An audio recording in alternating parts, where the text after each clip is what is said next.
LBC's political editor Natasha Clark has just come bursting into the studio because we're getting some kind of progress. Have the fishing industry been cast adrift, Natasha? Yes, Nick, it sounds like it has. The UK rather proposed originally to keep the fishing rights that we've got. We had the licence running out next year, didn't we? Exactly. That was done by the Tories, so there's a year, and the French are very keen to get into the UK waters. Yeah, of course, and they're very keen to continue that access. The UK originally proposed that would continue for another 4 years. Now, we're hearing this morning that they have agreed, both this deal, to continue that for now 12 years. How many? Nick, 12. So that's going to really, I think, upset a lot of people who will consider this a Brexit betrayal. They will see Keir Starmer as having given huge amounts of ground to the EU, if indeed those reports are correct. And I've put them to government sources this morning who have not denied them. So that sounds like it is indeed correct. So they will now expire in 2038. So that's giving French companies, French fishermen, access to our waters with the same rights that they enjoy now for another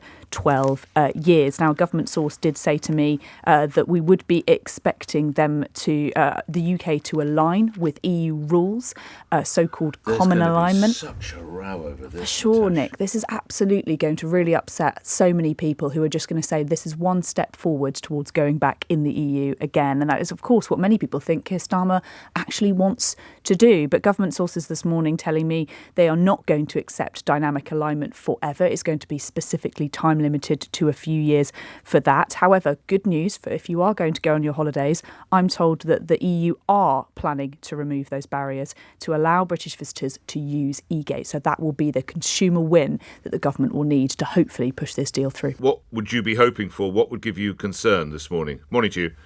Good morning. Well, I think this is promising that a deal has been done by the looks of it overnight. There's some more negotiations to happen, but I think this shows that the EU and UK have been able to get around the table and have a grown-up conversation. This is not an easy space, but the truth is the world's moved on. So, we're walking away with some good takeaways, I think. And it's what are we getting? What do you understand we're getting? Because we haven't seen much yet.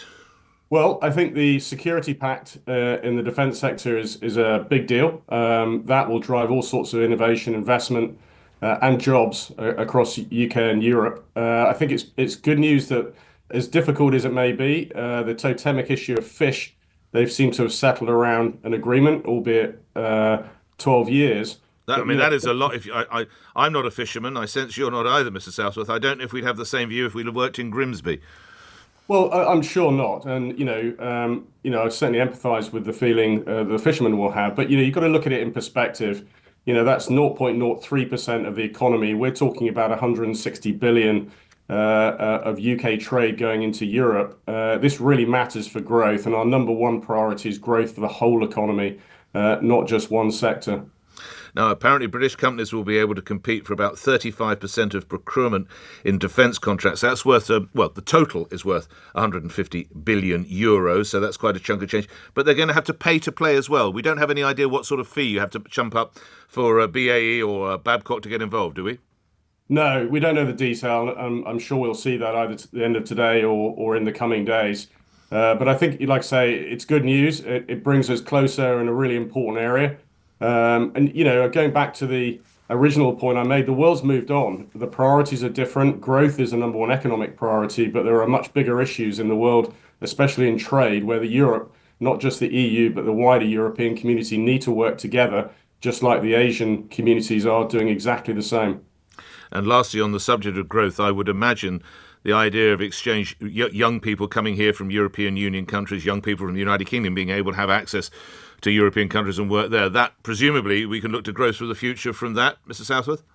Yeah, this is another one of those totemic issues. I've never really understood why. This is all about culture, it's about learning, it's about development. Young people are nothing to do with the political arguments.